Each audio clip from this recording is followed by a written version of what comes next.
Morning प्यारे बच्चों। बेटे इससे पहले लेक्चर में जो है हमने जो है इन सबको डिफाइन किया था कि जो कंसंट्रेशन है ग्राम पर लीटर में ये क्या होती है, मोलरिटी, नॉर्मेलिटी, मोलरिटी और मोल फ्रैक्शन। ये डीपली हम इन्हें जो है एक बार डिफाइन कर चुके हैं। आज हम इनके न्यूमेरिकल करेंगे और न्यूमेरिकल करने के लिए जो है एक बार मैंने इनके फॉर्मूले और लिख दिए हैं एक बार ये अलग से। तो अगर ग्राम पर लीटर में कंसंट्रेशन बोलता है तो H equal to W by V. W क्या है बेटे? Mass of solute in gram. जो भी सोल्यूट का मास है वो ग्राम में। सोल्यूट तो जानते होंगे आप क्या होता है, जो मिनिमम क्वांटिटी में होता है। वी क्या है? Volume of the solution in litre. Litre में जो वॉल्यूम होगा सॉल्यूशन का ये है। फिर मोलरिटी निकालने का फॉर्मूला क्या है? W upon M into we.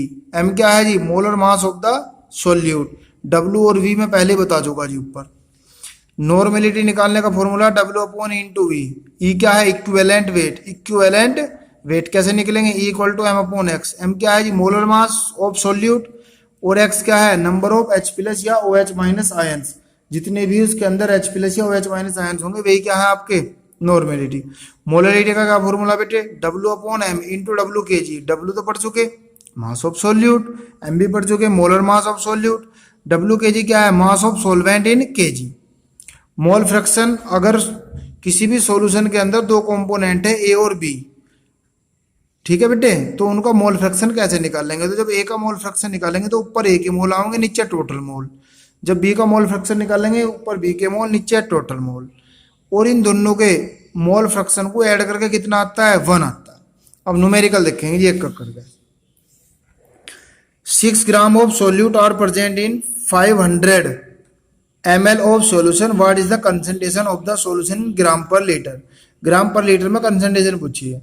W कितना दे रखा? 6 ग्राम। वी कितना दे रखा? 500 ml। 500 ml इसे लीटर में चेंज कर लेंगे क्योंकि लीटर में था 1000 से डिवाइड कर दिया, 1/2 लीटर। एस पूछा, फॉर्मूला लगा देंगे डब्ल्यू अपॉन वी। आंसर आ गया जी 12। इसके बाद है 49 gram of H2SO4 are present in 100 ml aqueous solution. What is the molarity of solution of H2SO4। क्या दे रखा? डब्ल्यू कितना दे रखा? 49 ग्राम। इसका एम निकाल लेंगे क्योंकि इसमें एम की जरूरत पड़ेगी। H2SO4 का एम कितना होगा? एच का कितना? 1 2 जा 2। एस का कितना? 32। होगा कितना? 16। 16 4 जा 64, तो कितना होगा? 98। ये सब मैं पहले आपको निकालने सिखा चुका जी। वी कितना? 100 ml लीटर में चेंज करेंगे, 1000 से डिवाइड कर दो, 1/10 लीटर। फॉर्मूला लगा दो M equal to W upon M into V. सबकी वैल्यू रख दी, कैलकुलेशन करके सोल्व करके आ गया 5 मोल पर लीटर। इसकी यूनिट होती है मोलरिटी की, मोल पर लीटर। अब नेक्स्ट देखो जी। अब ये इसी के जैसा क्वेश्चन है, ये आपको अपने आप सोल्व करना है जी, मुझे भेजना है जी सोल्व करके ये क्वेश्चन। इसे आप अच्छे से पढ़ लेंगे। फिर इसके बाद देखो, calculate the normality of the solution containing 5 gram NaOH dissolve in 250 ml aqueous solution. Normality पूछा, सोल्यूट का कितना दे रखा? 5 ग्राम। NaOH दे रखा ना, मोलर मास कितना होगा? 40। निकाल लेंगे, निकालना सिखा रखा। OH कितनी है इसमें? 1, तो x की वैल्यू कितनी आ गई? 1। E की जरूरत पड़ती है नॉर्मेलिटी में। E इक्वल टू क्या होता है? m upon x। 40/1 यानी कितना का? 40। V कितना? 250 ml। इसे 1000 से डिवाइड कर लेंगे, 1000 से 1/4 लीटर। फॉर्मूला लगा देंगे n equal to W upon into V. रखने के बाद में आंसर आ जाएगा। इसका n भी लिख देंगे या इसको ग्राम इक्विवेलेंट पर लीटर भी लिख देंगे।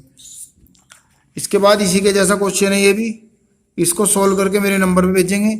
इसमें क्या है? मास पूछ रहा है डब्ल्यू। NaOH का इक्विवेलेंट वेट कितना आएगा? 40। 550 ml को क्या कर लेंगे? 1000 से डिवाइड करके लीटर में। नॉर्मेलिटी कितनी दे रखी है? 1/10। नॉर्मेलिटी कितनी दे रखी है? 1/10। सोल्व करके इसे मुझे भेजेंगे। फिर नेक्स्ट क्वेश्चन है, calculate the molarity of A solution when 20 gram NaOH is dissolve in 40 gram of water. तो सोल्यूट का कितना दे रखा? 20। मास निकाल लो कितना? 40। डब्ल्यू कितना दे रखा? सोलवेंट का ग्राम में 450। मुझे पता है मोलरिटी के अंदर जो है किसमें होना चाहिए? किलोग्राम में। 1000 से डिवाइड कर दूंगा तो किस में आ गया जी? किलोग्राम में आ गया। फॉर्मूला लगा दिया मोलरिटी का जी, W upon M into W के जी। सोल्व करके आंसर आ गया जी, कोई दिक्कत? अब इसी का ही नेक्स्ट क्वेश्चन है मोलरिटी का। ये अच्छा क्वेश्चन है बहुत। इसे जो है सोल्व करके आप मुझे नंबर पे भेजेंगे। 214.2 gram of an aqueous solution of sugar sugar का ही दे रखा, आपका सॉल्यूशन का दे रखा और सोल्यूट का दे रखा है फॉर 34.2 ग्राम ऑफ शुगर दे रखा। मोलिकुलर मास दे रखा शुगर का 342।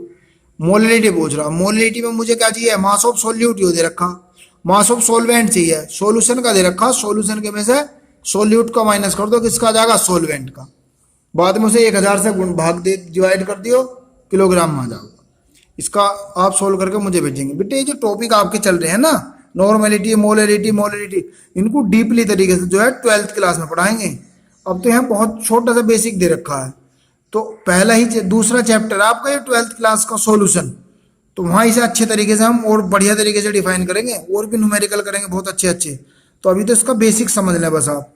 इसके बाद जो हमारे मोल फ्रैक्शन के क्वेश्चन आएंगे जी, देखो जैसे क्वेश्चन दे रखा है, calculate the mole fraction of C2H5OH and water in a solution containing 9.2 gram of C2H5OH in 18 gram of water.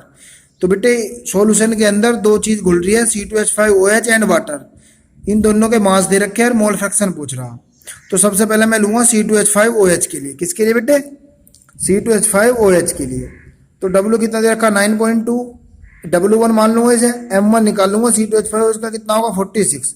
मोल निकालने का फॉर्मूला, क्योंकि मोल फ्रैक्शन में हमें मोल चाहिए, तो मोल निकालने का फॉर्मूला क्या, W1/M1, 0.2 आ गया। अब H2 के लिए करूंगा, W2 कितना दे रखा 18 ग्राम, वाटर का M कितना होता, निकाल लेंगे 18, N2 कितना आ जाएगा, W/M2 1 आ गया जी, N1 भी आ गया, N2 भी आ गया। मोल फ्रैक्शन ऑफ C2H5OH क्या होगा जी, N1/N1 + N2, ये हो गया जी। मोल फ्रैक्शन ऑफ वाटर कितना होगा, जिसका मोल फ्रैक्शन निकाल रहा है उसके मोल ऊपर, टोटल मोल नीचे। तो ये हमारा आंसर आ गया। ठीक है बेटे, अच्छा क्वेश्चन है। अब आप ये क्वेश्चन भी देख सकते हैं, calculate the mole fraction of ethylene glycerol. इसका फॉर्मूला दे रखा C2H6O2। चलो जी, इसकी जरूरत पड़ेगी मोलर मास में। In a solution containing 20% of ethylene glycol by mass. अभी जो 20% इथाइलिन ग्लाइकोल ऑफ मास दे रखा ना जी, देखो इसका मतलब लिखते हैं हम ऐसे क्वेश्चन में। सबसे पहले मोल फ्रैक्शन पूछ रहा, मोल फ्रैक्शन में तो मोल चाहिए, मोल भी निकाल लेंगे, मोल इसी के हेल्प से आएंगे। बाई मास क्या रखा, तो 20% W/W को मतलब लिखेंगे, देखेंगे ध्यान से। इसका मतलब होता है कि इथाइलिन ग्लाइकोल यानी कि C2H6O2, इसका मतलब है कि 20 ग्राम C2H6O2 dissolve in 100 gram of solution, यानी कि 20% W/W यानी कि 20% इथाइलिन ग्लाइकोल बाई मास का मतलब है कि 20 ग्राम जो इथाइलिन ग्लाइकोल है ना, वो 100 ग्राम सॉल्यूशन में घुल रहा। इसका मतलब है, ये ध्यान रखेंगे जाए।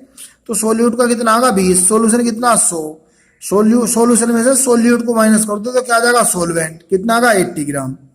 C2H6O2 के लिए मोल निकालो, W1/M1 कितना आ जाएगा 20/62। इसका मोलर मास कितना होगा 62 मोल आ गया जी। H2 के लिए मोल निकाल लो। अब एथिलीन ग्लाइकोल का निकालना, तो इसके मोल तो ऊपर रखे जाएंगे, टोटल मोल का रखे जाएंगे नीचे। सोल्व करके आपका ये आंसर आ जाएगा जी।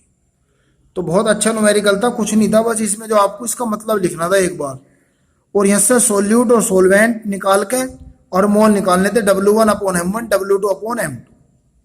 अच्छे से समझेंगे बेटे, से नोट करेंगे अपने फेर कॉपी में। चैप्टर आपका ये खत्म हुआ, अब नेक्स्ट सेकंड चैप्टर शुरू करूंगा। ये टॉपिक आपका 12th क्लास में है, डीपली तरीके से है। इसके न्यूमेरिकल भी और भी सारी चीजें हम वहां पढ़ेंगे। ये बेसिक था थोड़ा सा इसका, तो ये चैप्टर आपका फर्स्ट कंप्लीट हुआ, आप इसे अच्छे से नोट कर लेंगे।